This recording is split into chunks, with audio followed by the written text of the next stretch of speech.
Vladimir Ilyich Lenin. The right of nations to self-determination. 2. The historically concrete presentation of the question. The categorical requirement of Marxist theory in investigating any social question is that it be examined within definite historical limits, and, if it refers to a particular country, e.g., the national program for a given country, that account be taken of the specific features distinguishing that country from others in the same historical epoch. What does this categorical requirement of Marxism imply in its application to the question under discussion? First of all, it implies that a clear distinction must be drawn between the two periods of capitalism, which differ radically from each other as far as the national movement is concerned.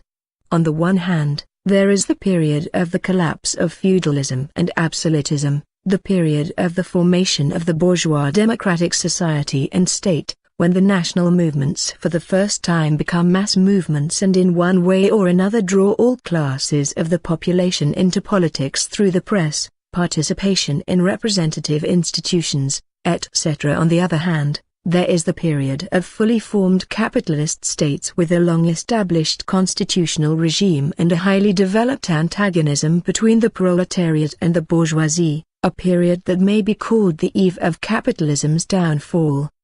The typical features of the first period are the awakening of national movements and the drawing of the peasants, the most numerous and the most sluggish section of the population, into these movements, in connection with the struggle for political liberty in general, and for the rights of the nation in particular.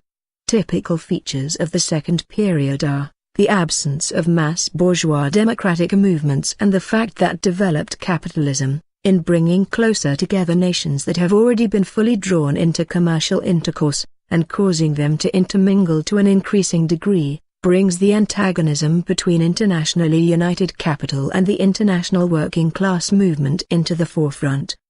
Of course, the two periods are not walled off from each other, they are connected by numerous transitional links, the various countries differing from each other in the rapidity of their national development, in the national makeup and distribution of their population, and so on.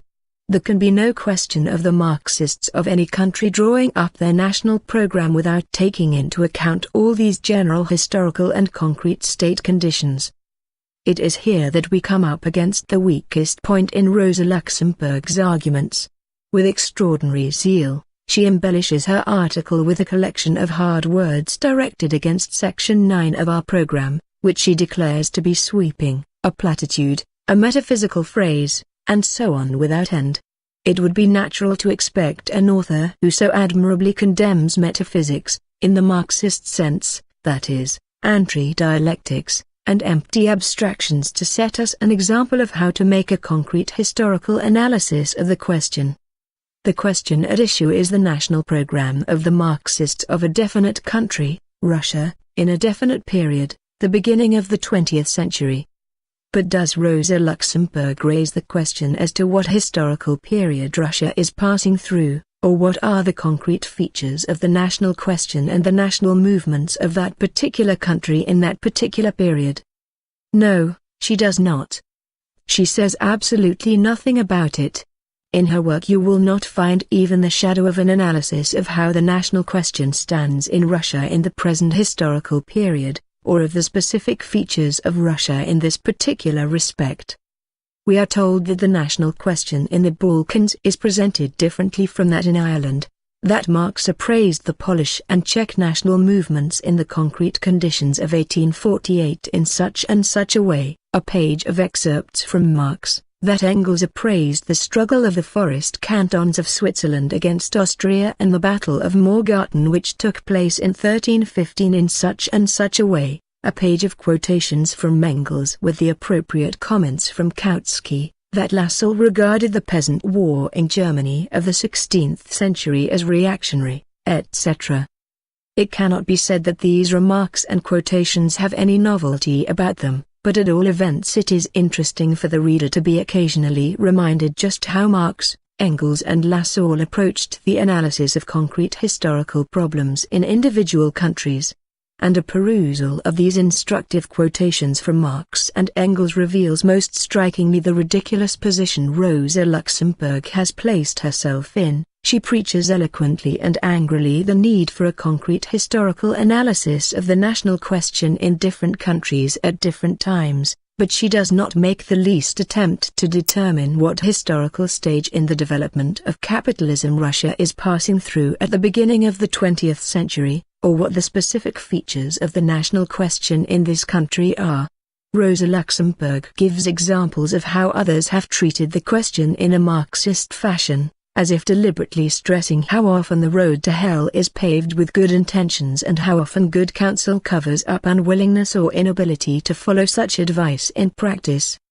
Here is one of her edifying comparisons. In protesting against the demand for the independence of Poland, Rosa Luxemburg refers to a pamphlet she wrote in 1898, proving the rapid industrial development of Poland, with the latter's manufactured goods being marketed in Russia. Needless to say, no conclusion whatever can be drawn from this on the question of the right to self-determination. It only proves the disappearance of the old Poland, of the landed gentry, etc. But Rosa Luxemburg always passes on imperceptibly to the conclusion that among the factors that unite Russia and Poland, the purely economic factors of modern capitalist relations now predominate. Then our Rosa proceeds to the question of autonomy. And though her article is entitled The National Question and Autonomy in General, she begins to argue that the Kingdom of Poland has an exclusive right to autonomy. See Prosveshcheniye, 1913, number 12, see footnote 1. To support Poland's right to autonomy, Rosa Luxemburg evidently judges the state system of Russia by her economic, political and sociological characteristics and everyday life, a totality of features which, taken together, produce the concept of Asiatic despotism.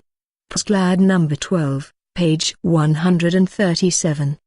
It is generally known that this kind of state system possesses great stability whenever completely patriarchal and pre-capitalist features predominate in the economic system and where commodity production and class differentiation are scarcely developed.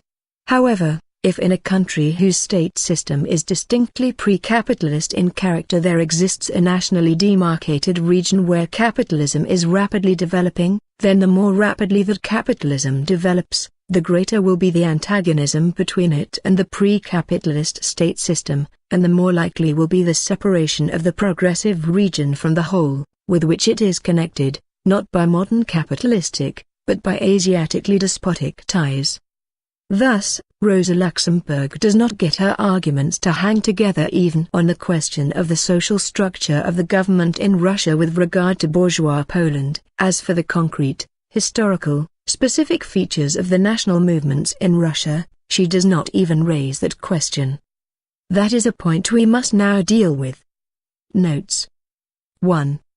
See pages 45 to 51 of this volume. Editor's note.